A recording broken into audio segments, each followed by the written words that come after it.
Hi, my name is Trevor and welcome to my channel. Today I'm going to be talking about my road bike accident. So I try and cycle 6 days out of 7 every week. I try and do loads of different challenges on all the different apps that I use, Zwift, Strava, also stuff on my Garmin app. 2 weeks ago I was on my road bike cycling through Regent's Park.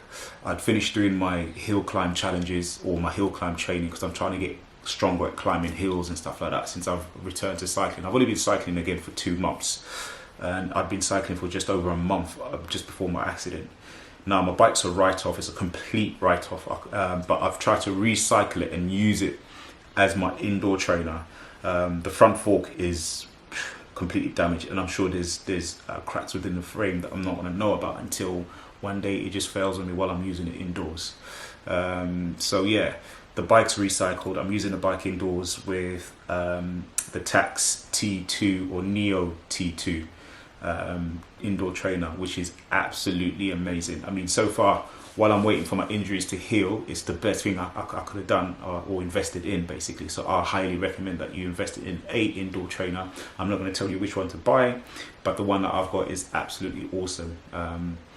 Now, going back to my road bike accident, I sustained some injuries which include, as you can see on my forehead there, I've got scarring on my face where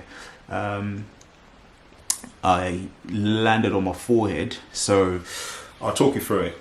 I was cycling anti-clockwise in Regent's Park, which is something I've never done. It was the first time I did it.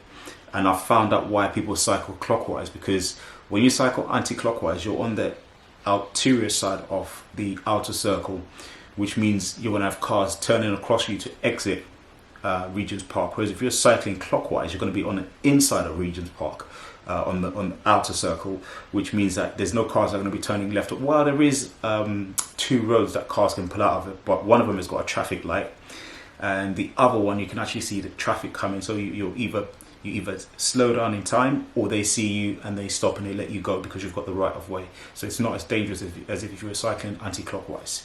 Now, actually it's the other way around. I was cycling clockwise as opposed to anti-clockwise. That's it. Now, I was coming up to a junction. There was a car waiting to pull in into the outer circle, and he saw me, so he stopped. There was a car waiting to turn out of the outer circle who didn't see me and just looked at the car that had stopped, thinking that it was giving him way, and he went to go, and I had a head-on collision with the car.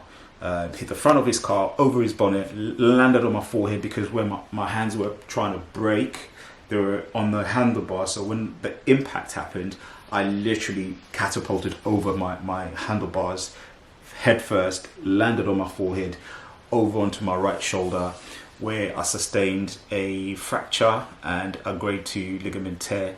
I had road rash. I've got really bad scarring where you can see through the skin where it's all pink and the scabbings come off. Same with my knees. Both my knees were scabbed up. My big toe, where I kicked the front of his car as I went over his car, my toe was severed, but I've managed to stick it back on and tape it down, so it's reattached and is actually growing out now, which is actually really good. So I'm hoping that the injury that I sustained on my toe is not gonna result in me losing my toenail, because that's just horrible when you lose your toenail. Because of my injury now, I'm still waiting. I've got an appointment this week at the hospital to see how long I'm going to be out for. I'm not at work because of my shoulder now, and I can't go back to work because of my shoulder. So until I have my meeting or my appointment at the fracture clinic to ascertain how bad my injury is and how long I should be out for and what kind of duties I can perform at work, then I might be out of work for 6 months to 8 months to a whole year, which is not ideal. So one of the reasons why I started this channel was to give me something to do, but at the same time something that I'm really, really passionate about, which is health, nutrition, and just personal well-being, whether it's meditating, yoga, whether it's going out cycling, anything that works for you. You gotta have something that you're passionate about physically, that you want to do to improve your personal well-being, your health, your state of mind. Mental health is such a big issue in this country, in the sense that a lot of people are suffering. They lead the lives of quiet desperation, where they're screaming on the inside, and they just want to let it out, but they're too scared or too afraid to let it out. They've got no way of venting and letting all that emotion out, all that anger, all that suppressed emotion that they need to let out. So for me, this is one of those things where I said to myself, maybe if I can help someone else, or if I can bring value to somebody else's life in some way, shape or form, it's going to make me feel better about myself, number one. Number two, at least I'm helping somebody and giving them a voice, or maybe giving them an outlet or an idea as to what it is they can do to further better their lives and those around them, which would be a good thing for everybody. So this is about love. This is about sharing information. This is about if I say something that I believe to be correct and is not correct, I hope that you're going to go into my comment section and turn around and say, look, when you said this, it was slightly incorrect. This is the correct way of doing it, or this is the correct terminology, or this is the correct, how can I put it, theory behind the idea that you're trying to push forward. I'm going to be doing a lot of research. I've been doing a lot of research. This is a journey that I started from a very, very young age. So this is not something new for me in terms of fitness. I've been doing this whole eating clean and fitness thing for a very long time. So it's not just what I eat. It's not just exercise that I do. It's not just about the amount of rest that I get. It's also about the type of water that I drink. Now, there is loads of different views up there as to what water people should drink and how much water people should drink. At the moment, I'm drinking distilled water mixed in with well water. I'm not going to say where it's from or who it is. I'm not supporting anybody in terms of telling them, well, without actually getting the consent in terms of what's advertising. So I distill my own water.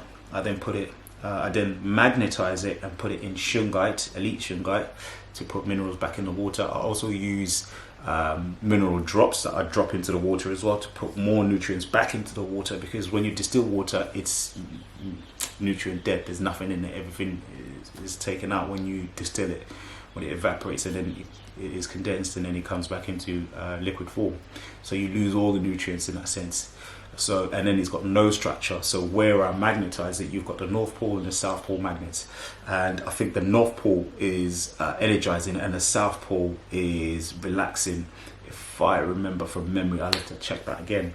Now, the magnets give it structure because when water is flowing through the earth, it's given structure as it's going past the rocks, and then it's got the magnetic energy from the earth and the moon and everything else. That then gives the water structure.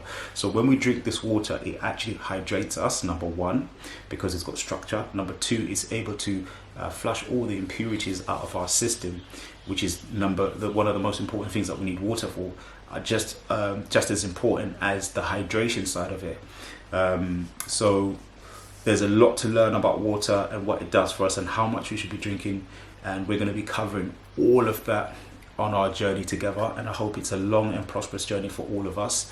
I look forward to sharing as much information as I can, and I hope to learn from all of you as well as we go along. So if you have any information that you'd like to share, put it in the comment section, get in contact. And if you'd like to come on my channel, I'd like to have people come on board and share their knowledge, share their wealth, share their experiences, because it's about sharing. I think this platform is more about sharing than anything else, and that's what we're going to be doing, sharing and growing together. Thank you.